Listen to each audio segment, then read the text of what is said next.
বিসমিল্লাহির রহমানির রহিম। আগামীকাল ঈদ।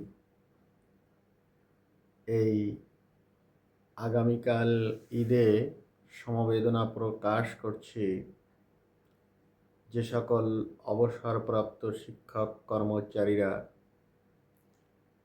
বিশেষ করে এমপিওভুক্ত শিক্ষক কর্মচারীরা জীবনের শেষ রক্তবিন্দু দিয়ে এদেশের সাধারণ মানুষের লেখাপড়া করানোর জন্য প্রচেষ্টা অব্যাহত রেখেছেন, যারা এখনও 3, 4, 5 বছর হয়ে গেল আপনারা অবসর কল্যাণের টাকা পান নাই, আপনাদের জন্য ঈদটা খুবই দুঃখজনক। বেশিরভাগ লোকের ক্ষেত্রে অনেক শিক্ষক মৃত্যুবরণ করেছেন, তাদের পরিবারও টাকা পায় নাই। বিভিন্ন সময় ঢাকা গেলে তাদের কাছ থেকে বড় মাপের ঘুষ দাবি করা হয় এবং প্রমাণ আছে, অনেক দালাল আছে 1 লক্ষ টাকা পর্যন্ত ঘুষ চাচ্ছে, কিন্তু সেই পরিবার ঋণগ্রস্ত, একটা টাকা দেওয়ার সুযোগ নাই। তাই মহান রব্বুল আলামিনের কাছে দোয়া করি, শিক্ষা বিমুখ, গবেষণা বিমুখ, লেখাপড়া না জানা এই জাতির মধ্যে এমন কোনো মানুষ তৈরি হোক যে এই জাতিটাকে সঠিকভাবে শিক্ষা গবেষণায় মনোনিবেশ করে দক্ষ মানব সম্পদ তৈরি করার পথকে সুগম করুক। বাংলাদেশে তৈরি হোক আরেকজন নবাব স্যার ছলিমুল্লাহ, যিনি ঢাকা বিশ্ববিদ্যালয় প্রতিষ্ঠা করার জন্য ইংরেজ বুলেটে তার বুকের তাজা রক্ত দিয়ে, জীবন দিয়ে ঢাকা বিশ্ববিদ্যালয় প্রতিষ্ঠা করেছিলেন।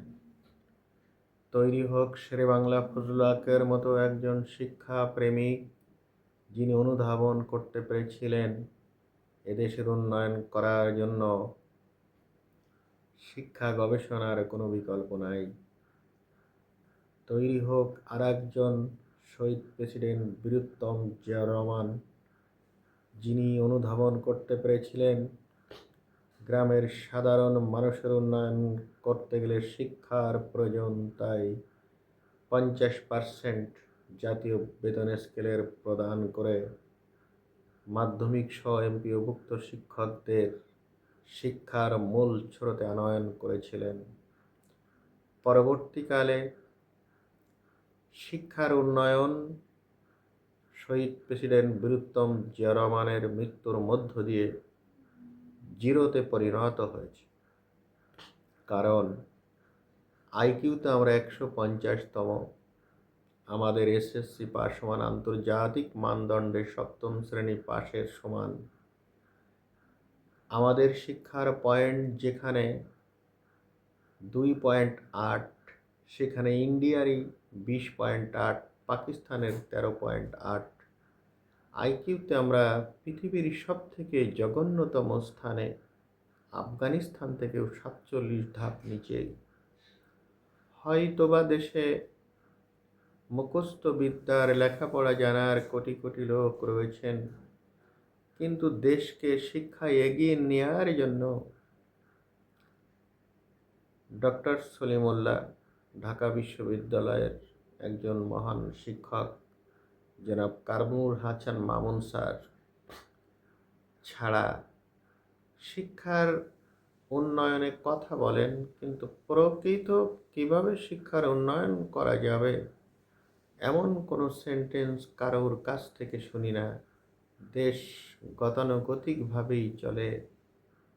যে দেশের স্বাধীনতার জন্য গ্রামের লক্ষ লক্ষ লোক প্রাণ দিয়েছিলেন, আমরা বীরশ্রেষ্ঠদের কথা ধরলে 7 জন বীরশ্রেষ্ঠর মধ্যে 6 জনই ছিলেন গ্রামের। বীরুত্তমদের মধ্যে 69 জনের মধ্যে 64 জনই ছিলেন গ্রামের। আমরা যদি সেক্টর কমান্ডারদের কথা ধরি, তাহলে প্রায় সকলের বাড়ি ছিলই গ্রামে। গ্রামের সায়েন্স মরতে বসেছে। হাজার হাজার শিক্ষা প্রতিষ্ঠানে 10-15 বছর ধরে বিজ্ঞানের শিক্ষক নাই। এদেশের মানুষের কারোর কোনো ভ্রূক্ষেপ নাই। শিক্ষার উন্নয়ন করতে হবে।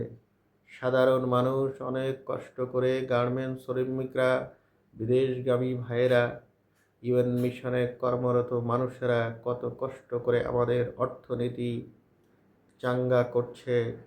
কিন্তু এই অর্থনীতিতে শিক্ষার কোনো কাঙ্ক্ষিত বাজেট নাই। বিশ্বব্যাংক এবং ইউনেস্কো বলছে যেখানে জিডিপির 5% ব্যয় করা দরকার, আমরা 2%ও ব্যয় করছি না। নিজের ইচ্ছে করে একটা জাতিকে আত্মহত্যা করিয়ে পৃথিবীর সবথেকে জঘন্য বর্বর জাতিতে পরিণত করার পথকে সুগম করছি। সকলে সব কিছু নিয়ে কথা বলে, কিন্তু শিক্ষার উন্নয়নের কথা মুখে বললেও বাস্তব পদক্ষেপ নেয়ার মতো কোনো সুচিন্তিত প্ল্যান এখনও কারোর কাছ থেকে আমি সেরকমভাবে শুনি নাই। মহান রব্বুল আলামিনের কাছে দোয়া করি আমাদের ভবিষ্যৎ প্রজন্ম যাতে অর্থনীতি, প্রতিরক্ষা সব দিক দিয়ে সুন্দরভাবে জীবনযাপন করে স্বাধীনতার সাথে বসবাস করতে পারে। সেই জন্য অবশ্যই আমাদের শিক্ষা গবেষণায় গুরুত্ব দিতে হবে, নাই বর্বর হয়ে যাব আমরা। 190টি দেশের মধ্যে সবথেকে জঘন্য 10টি দেশ, যার অর্থনীতির আকার সুন্দর হওয়া সত্ত্বেও কাঙ্ক্ষিত পুঁজি শিক্ষায় বিনিয়োগ করে না, বাংলাদেশ তার মধ্যে অন্যতম। অর্থাৎ এখনও মাধ্যমিকের 96% বেসরকারি। প্রাইমারি থেকে শুরু করে উচ্চশিক্ষায় গুরুত্ব দেওয়া হয়, মাধ্যমিকটাকে একেবারেই গুরুত্বহীন করে আজ আমরা বর্বর জাতি হওয়ার পথে। আশা করি এদেশের মানুষের, সাধারণ মানুষের উন্নয়ন করার জন্য বর্তমান সরকার কিছু ইফেক্টিভ পদক্ষেপ নেবেন। কর্মমুখী শিক্ষার সাথে সাথে জিডিপির 5% শিক্ষায় বরাদ্দ করে যদি আমরা একমাত্র দক্ষ মানব সম্পদ তৈরি করতে পারি, তখন গণতন্ত্র, স্বাধীনতা, ব্যক্তি সচেতনতা, অর্থনীতি, প্রতিরক্ষা সব কিছুই সমুন্নত রাখা সম্ভব। নাহলে 150তম আইকিউর জাতি আমরা, মুখস্থবিদ্যার জনক, লেখাপড়া বলতে কিছু নাই দেশে। এটা কোনো শিক্ষা ব্যবস্থাই না। 100 বছর আগে রবীন্দ্রনাথ বুঝলেও আমরা এখনও সেটা বুঝতে পারি নাই। তাই আশা করবে এই অদূর ভবিষ্যতে আমাদের প্রজন্মটাকে কর্মমুখী শিক্ষায় সাথে মেধাবীদের উচ্চ শিক্ষায় আনয়ন করে একটা সমৃদ্ধ জাতি গঠন করব এবং আমাদের কষ্ট করা টাকাটা আমরা আয় করতে পারি, কিন্তু সঠিকভাবে ব্যয় করতে পারি না। আমাদের সঠিকভাবে যাতে শিক্ষায় ব্যয় করতে পারি, 95% যিনারা এমপি আছেন আসলেও দেখি না শিক্ষা সম্বন্ধে কেউই কোনো কথা বলেন, গতানুগতিক ছাড়া 2-1জন বলেন। আমরা আশা করি আমরা শিক্ষা ছাড়া এ জাতির কখনোই কোনো উন্নতি করতে পারবো না।